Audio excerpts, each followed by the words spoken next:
So as always, time then for the press preview, checking out Sunday's front pages. And tonight we'll see what's making the headlines with the journalist and author Christina Patterson and the columnist at The Article, Ali Mirage. A very good evening to both of you. We'll chat in a moment after we've had a look at those front pages for you, beginning with The Telegraph reporting that the Prime Minister is planning to continue her tax cutting in a new year budget that will include reforms to income tax, savings and child benefits. The Express leads with the Chancellor's words that his tax cuts announced in the mini-budget this week are just the start. While the Sunday Times says Liz Truss may be about to face her first cabinet row as she plans to boost immigration to tackle labour shortages and fuel growth. The Observer's front page leads with details of a pledge from Labour leader Sir Keir Starmer to deliver a new era of economic growth and to turn Britain into a green superpower before 2030. The Mirror reports on former football manager Harry Redknapp's wife's difficult experience with COVID.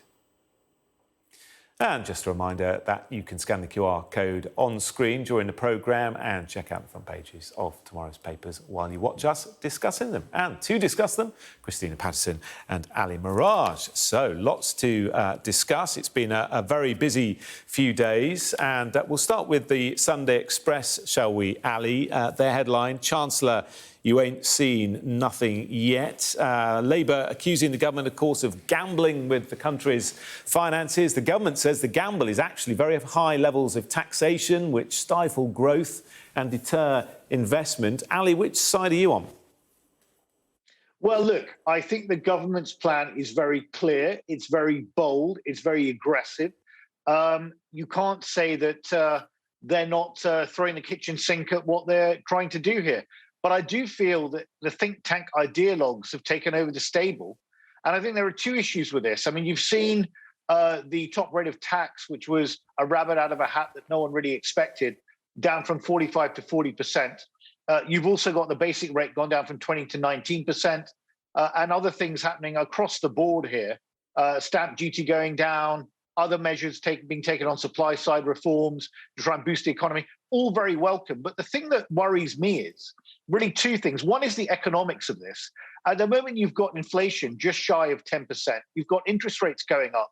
Some would argue that the Bank of England has not been aggressive enough in increasing those interest rates.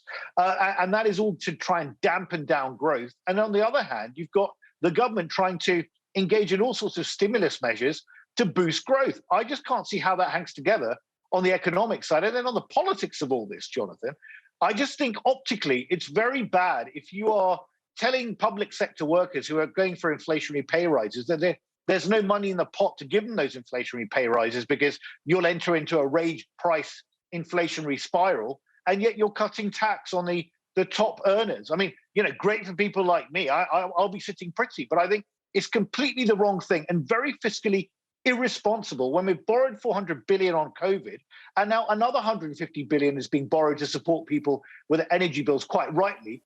But I just think, where's all this money going to come from? I mean, I hope I'm wrong. I hope they do get the growth that they're expecting.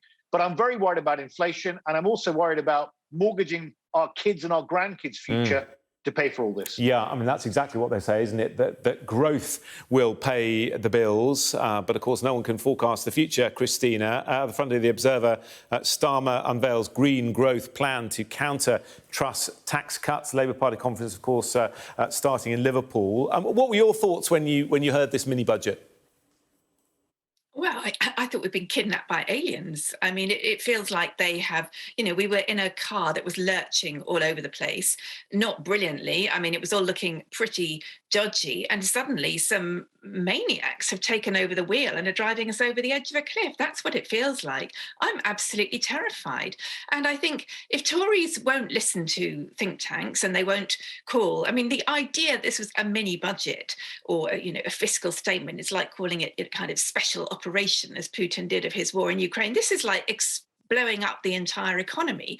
And if they won't listen to the think tanks who have said this will literally only enrich the a tiny proportion of the population, the top 5% actually, will be richer, and pretty much everybody else will be poorer, or so have so little benefit that will make almost no difference to them. Taxes will, by the way, remain high because they were over the 12 years of this parliament, of this Tory government, they have gone up and up. So although it is tax cutting for the very rich, it's not actually tax cutting for the poor. But the net risk, even if they won't listen to economists, even if they won't expose it to the scrutiny of the OBR, you would have thought they would listen to the markets, and the markets have gone mad. People like Crispin O'Day, who is, about as Tory as you get, and a hedge funder who, by the way, has reportedly been betting against the pound, which is always nice, shorting. People are saying we might reach parity with the dollar, which would be terrifying.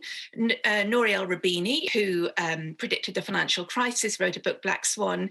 He is predicting that Britain will have to go cap in hand to the IMF. This is really terrifying stuff. And instead of listening to the markets, they're saying, whoa, you ain't seen nothing yet. We're just starting. As if this was some kind of, fun fair where they're going to have a lovely time. This is our lives and futures and bank balances and savings and homes and jobs. Ali, today, Sir Keir Starmer refusing to say whether he would reverse the tax cuts. Well, look, I think Keir Starmer doesn't want to reveal his hand so early. I mean, he's got 2 years to go. I think Keir Starmer at the moment needs to sit back. He is sitting back and waiting for this to unfold. There's been a lot of Tory blue-on-blue infighting during the leadership contest. He now is probably hanging back to see how this all plays out. But certainly, the Labour Party is going to champion the rights of workers. And look, I'm a dyed-in-the-wool capitalist, but even I understand that you're facing a potential revolution if you have a situation where too many people in this society do not feel they have a stake in the capitalist system. And you've got strikes writ large, with even barristers, for heaven's sake, striking, asking for inflationary pay rises on the back of rising energy costs and the war in Ukraine. So we have a serious problem here. Inequality was already increasing well over a decade. I do understand where the government's coming from in trying to boost productivity, because we have been in a stage of paltry growth and falling real incomes for well over a decade. But I just think it's reckless at the moment, where at the moment the credit rating of the UK is AA minus. That could be reviewed. I mean, the cost of borrowing at the moment on the 10-year gilt is 3.8%. We need to borrow money in markets to fund all this. So you've got massive borrowing, huge borrowing on one hand. You've got massive tax cuts, the likes of we've not seen since the Barber budget in 1972 for 50 years. Look, I mean, I hope that they know what they're doing. I mean, Kwasi's a very, very intelligent guy. I mean, lock him up in an academic hall in Trinity Hall, who'll get a double first and a PhD. But the politics of this as well. I mean, if you are an MP representing a northern seat, how are you going to sell this to your working class Tory voters that backed you in 2019 for Brexit? How's that going to work? Yeah, you make a very good point. In fact, that's on the front page of The Observer. Chancellor risks red wall votes, say Tory MPs, making that very point. Christina, just back, you mentioned this when you last spoke, front page of The Telegraph, Truss plans to cut taxes again in New Year. Just explain this story. Well, I mean, if anybody in this country is earning anything by the time, in a few months' time, when a Truss plans to have a budget which may or may not be exposed to OBR scrutiny, she's going to bring her gleaming axe to, yet more taxes, apparently, including things like sugar taxes, which are really, I mean, I think that's disastrous. Obesity is an enormous issue in this country, not least for children who are big consumers of fizzy drinks. There has been a lot of work since the sugar tax was introduced, and manufacturers have reduced the amount of sugar. That does have an effect on obesity, but this stuff takes a long time. This just looks like wrecking to me. It includes measures in supermarkets. It's as if they are literally saying, we just want capitalism red in tooth and claw. We don't care how unhealthy people get. We don't have any role to play in people's lives. I mean, the idea is that this is meant to be kind of small state low tax small state, but it's not small state. I mean, we're already spending. We had the bailout from COVID, which was necessary, although extremely badly handled, with masses of big businesses making huge amounts of unwarranted money from it, and lots of fraud involved. And now we have the 150 billion energy bailout potentially, which instead of being partly paid for by windfall taxes on energy companies that could well afford to pay it, and they have said they could well afford to pay it, taxpayers, you and I, are going to be paying for this for generations. Okay. And now they're talking about further cuts. So, I mean, honestly, I feel like we are in charge. I'm sorry to use this phrase, but it feels like literally the lunatics are in charge of the asylum. Okay. And it's very frightening. All right, we're out of time. We need to go to a break, but plenty more to discuss in a moment, including the Sunday Times focusing on Liz Truss's plan for more migrants to boost growth. Discussing that and more in a couple of minutes. Welcome back. Part two of the press preview. Christina and Ali still with us. Front of the Sunday Times, Ali has got an interesting story. Another Liz Truss plan, this time involving migration. Well, yes, Liz Truss wants to reform the migration rules, allow a lot more people in, seasonal agricultural workers, which makes a lot of sense, but also broadband engineers to reach this target of 80 to 85% of people having access to fast broadband by 2025, but also higher skilled workers from the top 50 to 100 universities in the world. Now, this is all very interesting because this is part of the Singapore-on-Thames model that a lot of people advocating for Brexit were pushing when we had that referendum a few years ago. And there was a real distinction between those on the one hand that were pushing for complete liberalisation, open door immigration policy, and those on the other side that were actually of the Brexit argument that were saying, no, one of the reasons for the vote in favour of leaving the EU was precisely to control immigration. It was 300,000 odd at the time, and it was felt that it was too high, and the pace of change and effects on public services were too great. Now,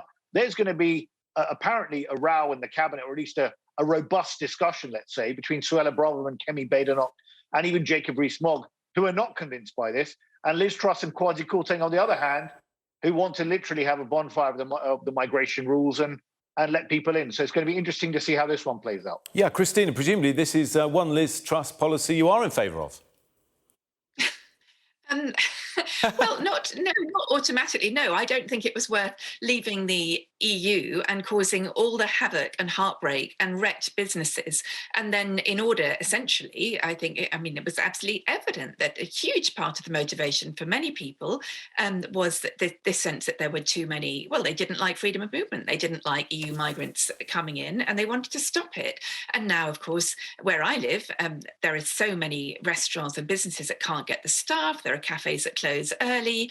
The farmers can't get the workers. And incidentally, Ali mentioned high skills and so on, but actually this includes letting in agricultural workers, presumably not from the EU. I mean, presumably they're all going to be from anywhere except the EU, since they went to such enormous efforts to exclude them from the EU. And as I say, thus destroying or severely damaging many businesses in the process. So look, I'm all in favour of controlled immigration. I'm not in favour of, unilaterally open doors to everyone, because that would open the doors to, potentially the entire population of the planet. And that's clearly not possible or sustainable or a good idea. But this just it's bound to introduce more red tape, because you can't just open your doors. It means schemes, it means visas, it's complicated. And I can imagine it would be extremely irritating to people who did vote for Brexit, because they would think, hang on, we were voting against immigration and now you're increasing it. And by the way, immigration is increasing anyway, not from the EU, but from outside the EU, which, I don't know if that's what people who voted Brexit wanted, but that's what's happening.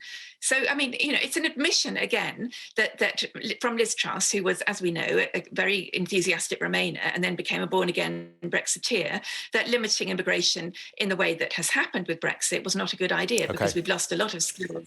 Let's leave that there, because we've only got 30 seconds left. I want to do one more story if we can. Ali, you can choose, both on the front of the Telegraph, military numbers growing or more bankers coming to London.